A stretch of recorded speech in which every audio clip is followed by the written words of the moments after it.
fazer. Lembra quais são os parâmetros? Uma caneta. Um lápis. Pode ser um lápis. Não tem. Nem a tia Celi, nem o professor, nem... Então, é registrado. Nem que a gente tire o áudio depois, mas é importante o áudio na hora que vocês estão fazendo. Então, a gente está preparando aqui. Nós vamos olhar para ver se realmente vai acontecer o que eu quero. Ó, tá vendo? Deixar livre os laterais e registrar todos os dentes até primeiro molar. Lembra, o segundo fica fora. Então, a gente fez uma placa, que é mais ou menos aqui nesse volume. Se tivesse pré-aquecida, isso aqui, quando a gente pressionasse, porque eu quero já pegar o registro superior, ok? Só que eu vou tirar um pouquinho agora, porque a gente tem que fazer aquela ideia do que seria DA. Admitindo que meu paciente é um classe 2 bem volumoso, né? Aqui a gente está fazendo uma falsa realidade, esse paciente é 2, mas ele é divisão primeira ou divisão segunda? 2. Divisão segunda, perfeito? Porque ele tem os incisivos verticalizados, mesmo os laterais fora, é uma variação, mas é classe 2, divisão 2. Bom, admitindo que a gente tem um caso de um paciente com um trespasse bastante grande, o que aconteceria quando a gente pede ao paciente para deslize e contacte até o máximo do contato anterior? Haveria uma desoclusão posterior, que a gente falou, lembra? E o que eu quero aqui, então? Deixar meu paciente na DA. A DA não é aqui, é aqui. Lembra? Brincando de prática, seria um pouco antes do topo. O limite do contato da face palatina do incisivo superior com a incisal do incisivo inferior. Tranquilo? Isso vai dar a determinada área. Beleza. Então, o que eu tenho que fazer com o meu paciente? Antes de registrar, eu tenho que treiná-lo. Então, ele vai abrir a boca e ir para frente. É bom ele ter o espelho, por causa da questão da linha média. Lembra? A gente tem um lápisinho aqui. É sempre importante a gente registrar esse processo para o paciente ver. Então, com algum tipo de... Hoje a gente tem até lápis de cor que apaga. Você já ouviu falar nisso? Não. Eu estou apaixonado. Nunca mais eu faço cefalometria com ninguém sem isso. Entrou na lista de todo mundo. Eu uso sempre caneta 4 cores para facilitar o processo de entendimento. A cefalometria é muita linha, uma em cima da outra, e você se perde. Então eu faço por campo e faço sempre com linhas separando. Planos de uma cor, tudo para facilitar o entendimento. Então, quando a gente está trabalhando agora com isso, a gente tem usado, feito exatamente nas práticas, canetas coloridas. E a gente usa também na boca. Eu não sei se funciona 100%, porque eu sempre faço com a canetinha. E vou ser sincero, na prática diária, o paciente está na minha frente, ele vai avançar, ele vai treinar, e eu não marco o dente. Para mim, mas para vocês que estão começando, é bom marcar. Ok?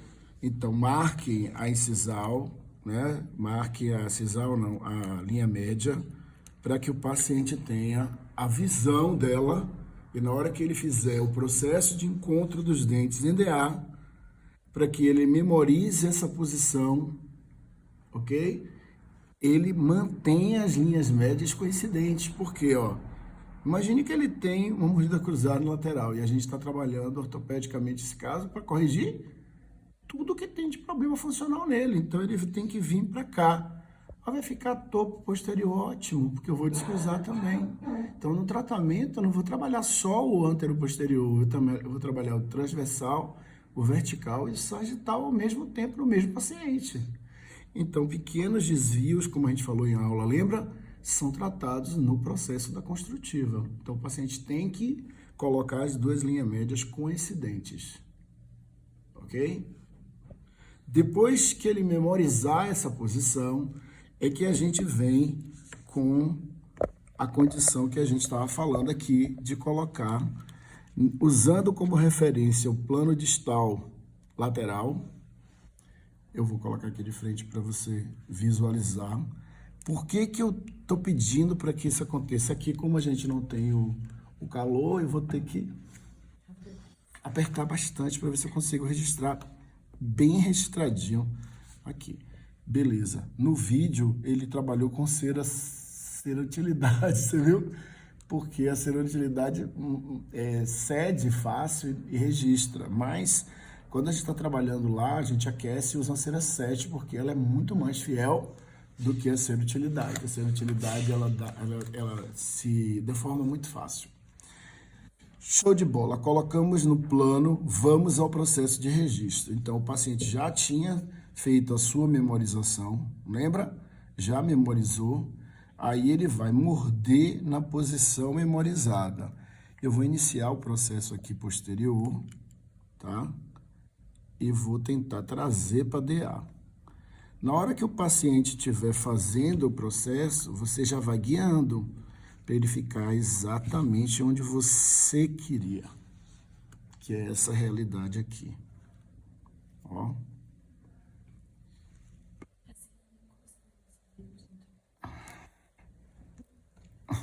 Aqui, no filme. No filme é força, tá? Pronto, gente. Então, aqui a gente tem o registro. O que é uma coisa que não pode acontecer? A gente tem que ter cortado aqui. Acho que ele me deu um alecron. Esse tem um alecron? Show de bola. Então, antes da gente fazer o processo de morder, era interessante a gente ter tirado esses excessos que estão laterais, para a gente observar, inclusive, o tamanho da desoclusão que vai ser gerada. Lembra que o tamanho da desoclusão gerada também é um indicativo para a escolha do tipo de aparelho que a gente vai usar. Se a gente vai usar um aparelho bioelástico, se a gente vai usar um aparelho monobloco, né? Que aparelho nós vamos usar no processo. Então, o tamanho é muito importante. Admitindo que aqui a gente tem um caso onde o levante, né, é superior a 4, 5 milímetros, a gente precisaria, esse paciente, na realidade, deve ter uma curva de espirro muito profunda e o plano oclusal está completamente fora de padrão. Ele tem que estar plano, vocês vão ver agora, vocês vão ter aula que eu já estou sabendo da vida de vocês. Vocês vão ter aula na sequência do straight e de como foi todo o processo dessas chaves de oclusão. E vocês vão ver que a condição de oclusão normal é alguém que tem curva de SPI plana. Uma das 6 chaves da oclusão é a curva de SPI plana. Então, se você quer realmente ter oclusão normal, você não pode ter curva de SPI aumentada, seja ela côncava ou convexa. Isso não é oclusão normal. Então, como eu estou querendo aqui construir um plano oclusal, eu vejo rapidamente aqui, ó, que esse paciente não tem alterações grandes no plano oclusal superior. E que eu tenho grandes aumentos no inferior. Eu preciso planejar isso.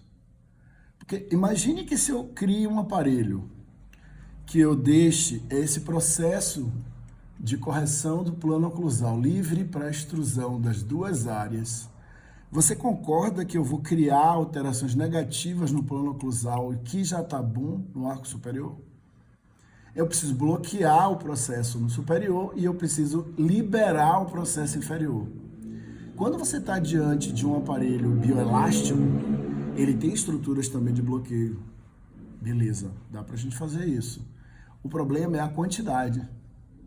Então, se você tem grandes alterações, os aparelhos que são monobloco, o acrílico vai preencher esse espaço. Ok? O que vai acontecer quando a gente estiver trabalhando? O aparelho vai ser criado e eu preciso guiar o processo extrusivo. Eu fiz a mudança de postura mandibular, que é o primeiro passo para você construir uma nova oclusão, e é uma realidade. A partir daí, estou construindo uma nova realidade. O que aconteceu com toda a musculatura? Pum, acabou de ser desprogramado. Imagina que toda vez que ele vai morder, não vai morder mais naquela posição anterior, ele tem que encaixar na região posterior. O aparelho não vai deixar que ele feche a boca errado. Ele, a partir de agora, você vai fechar na posição construída. Isso é um problema no início, o paciente não vai achar isso gostoso, tá? Então, se você não tiver preparado o seu paciente para o processo e não motivar ele sempre, o próprio paciente vai sabotar vocês. Então, assim como os aparelhos, seja qual for o processo, seja ele alinhador estético, bom dia, seja ele alinhador estético, seja ele aparelho ortopédico funcional, ou seja ele aparelho de ortodontia interceptativa, o grande problema está no nível de motivação que você imputa no seu trabalho. Então, todo ortodontista tinha que ser preparado para essa realidade. Você precisa manter o nível de motivação dos pacientes. Porque é natural que seu paciente, por exemplo, não queira, algum momento, ele está num momento de crise, ele está separando, ele tem um monte de coisa. Isso tudo vai gerar algum tipo de crise nessa relação entre você e o seu ortodontista. Mas você não pode deixar que esse problema pessoal dele gere esse problema. Imagine o custo do que você está imputando. O paciente fez investimento em relação a isso. Eu não uso, agora eu quero ver outra coisa. Tipo, é igual vitrine de loja. Não, mantenha seu paciente motivado que tudo vai andar para frente. Não, manter o paciente motivado é o principal motivo de crise dentro de um tratamento ortodôntico, seja ele funcional ou não funcional. Tranquilo?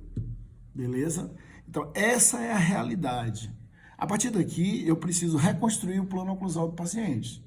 Esse processo de reconstrução, quando é um aparelho monobloco, ele vai sendo feito, gente, por pequenos desgastes que começam no dente que está mais abaixo do plano oclusal. Então, como é que funciona o processo de um buionato, tá? Que, vamos dizer assim, tá na mão. É o mais próximo e os meninos sabem trabalhar bem aqui, com o bionato. Então, o que você tem que fazer se for um bionato a escolha? Qual é a realidade onde o bionato trabalha bem? Ou no segundo período transicional, ou seja, o paciente está começando o processo da troca dos caninos e molares, porque você está querendo reconstruir o plano oclusal definitivo.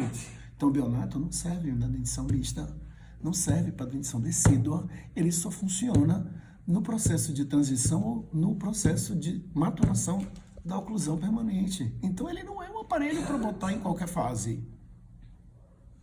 O ideal, final do surto de crescimento, ou do surto de crescimento puberal, que coincide normalmente com o final da troca do segundo período transicional. Então, o paciente está trocando pré e molar. O que acontece? Se eu estou nesse processo aqui e eu coloco, o paciente está trocando esses dentes, qual que vai acontecer? O processo de remodelação vertical do paciente, ele é contínuo, o dente está com o ápice aberto, está completando todo o seu processo. Essa reconstrução é rápida e vocês estabilizam a oclusão final muito rapidamente. Então, o sucesso, quando você escolhe a hora certa de cada aparelho, é fundamental. Apesar de você ter, às vezes, condições imensamente desfavoráveis, elas se tornarão imensamente favoráveis. Ok? Então, assim, se vocês quiserem usar um aparelho monobloco tipo bionato no tratamento de uma distoclusão classe 2, divisão primeira, porque é o melhor cenário para o bionato. Divisão segunda não é um bom cenário. Você tem que modificar ele. Porque o que acontece quando o paciente tem uma classe 2, divisão 2? Você não tem trespasse. Como é que você vai fazer construtiva? Você precisa de algum processo de descompensação da classe 2, divisão 2, para ela virar a divisão 1. E dentro dos processos internos dos aparelhos bioelásticos, seja ele Frankel, seja ele o Biller, ou da filosofia que você escolher. Bom dia, Camila chegou quase na hora de ir embora para casa. Não quer a cananda. Então, a gente estava aqui esperando você para acabar Só a atrasou prática. 20 e poucos minutos hoje. Professor, Vai chover, cara. você vai fazer moldagem com cera? Moldagem não, assim, não é moldagem. É registro. Entendi. Tá? É só registro. A moldagem a gente vai fazer depois. Com alginato, aquele de presa lenta, que demora muito. E você engole, e você sufoca, e vomita. Tá vendo? Começou a... Amo você, Camila. Vamos fazer antes do café, então. Pronto. Cami, você não vai querer que eu repita tudo, né? Tá tudo registrado aqui, tá bom? Ela vai passar para você também. Então, a gente falou de algumas coisas aqui nesse rápido encontro, né? Falamos de tipo de aparelho, a importância, a condição de ser classe 2, divisão 2, divisão 1, a descompensação nos aparelhos tem sempre algum tipo de estrutura bioelástica para promover esse processo. Vocês já viram na ortodontia interceptativa que a gente trabalha muito com mola para projetar dentes. Nos aparelhos ortopédicos a gente tem grade, a gente tem mola, a gente tem escudo, a gente tem estruturas para agir muito ativamente nos músculos, afastando a ação dos músculos do vestíbulo, de lábio e língua e liberando o acesso da língua quando é necessário projetar, quando é necessário descompensar, quando é necessário desenvolver no sentido sagital, vertical e transversal. Alguns aparelhos não têm esse processo e usam parafuso expansor, usam parafuso expansor transversal, parafuso expansor longitudinal. Aí, cada filosofia vai falar sério. E a gente vai falar nessa sequência até amanhã de pelo menos algumas filosofias para vocês guardarem no livrinho de vocês, tá bom? Eu prefiro que vocês fixem algumas para usar do que vocês tenham muitas e não fixem nada. Então hoje já falei rapidinho, eu teria que dar uma aula de Bionato para vocês, né? Mas não sei se a gente vai conseguir, mas é um aparelho que é muito usado pelos ortodontistas. Mas lembre, cenário bom, pacientes com deficiência vertical, face curta, pacientes com deficiência vertical 2, classe 2, divisão primeira, de preferência, em que idade? No segundo período transicional, já em curso, não vale antes do curso, já em curso. Porque eu quero que esse processo de estabilização do plano oclusal aconteça de forma mais célere, mais rápida, para que eu possa, inclusive, como ortodontista, se alguma coisa ficar a fazer no aspecto do posicionamento dentário, a gente poder passar para a segunda fase de tratamento, que é a ortodontia fixa corretiva para pequenos detalhes que ficaram ainda por fazer. Ok? Então, era muito comum, né, esse tratamento em 2 fases, por isso que o uso do Bionato ele é muito feito nos profissionais que usam ortopedia e ortodontia para tratar forma e função em conjunto, tá? E a gente tem um pouco mais de estabilidade. Beleza. Vocês entenderam o que foi que eu falei tudo ontem? É bom fazer um feedback.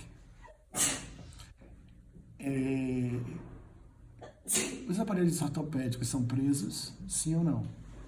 Não. Por que eles são soltos? Para que ele precisa ser solto? Para desprogramar o que estava errado. Eu preciso que o paciente faça uma função nova. Os músculos todos vão se readaptar a essa nova realidade. Show de bola? Então, quando o paciente perguntar, tem que ser solto na boca, você vai dizer, claro, é necessário que você posicione a mandíbula mais para frente para a gente desprogramar a musculatura com a ação do aparelho, com as estruturas do aparelho que vão guiar você nesse processo. Então, se o seu aparelho estiver fixado nas 2 arcos, como é que você vai fazer esse processo? Vai ficar muito travado e você não consegue fazer função, beleza? Até o arco superior fica um pouco mais justo, em quase todos os cenários, ok? Bacana? Mas a mandíbula precisa fazer o seu movimento funcional para encaixar na posição correta, programada para início do processo. Ok? Como é o nome da posição de trabalho para ortopedia? DA. Como é que é o nome do processo que a gente faz para construir uma nova oclusão, um novo cenário de meio ambiente para a gente ter o sucesso funcional? Como é o nome desse processo? E mudança de postura terapêutica. Tá vendo que todo mundo sabe? É isso aí. É assim. É importante a gente saber o tamanho da desoclusão no processo. Isso vai registrar também o tamanho da inclinação de onde? Da articulação temporomandibular, tamanho de eminência. Tudo isso aqui está no processo. Hoje a gente vai falar um pouquinho sobre essa questão. Tem um pouquinho de teoria hoje. Não é denso, mas é uma coisa bem assim de funcional. Ontem eu já falei um pouquinho do que a gente vai falar hoje, das leis planas. É o que norteia a questão do processo do entendimento da ortopedia. Tá bom? Então, assim como essas realidades aqui, nós vamos falar um pouquinho da reconstrução neuro-oclusal hoje de manhã. E finalizar a aula de ontem, que eu não finalizei. Tá bom, já fizemos aqui a constitutiva. Tudo resolvido, tá bom? Então, eu acredito que essa prática foi muito fortuita. Gostaria de fazer uma prática na boca de alguém. Até amanhã a gente vai expressar essa vontade, porque eu não tenho isqueiro. Como é que eu vou fazer a sua cera aquecer para morder na boca? Mentira. Eu ia dizer, não é possível, tudo que a gente falou aqui. Você fuma? Não, mentira. Era a única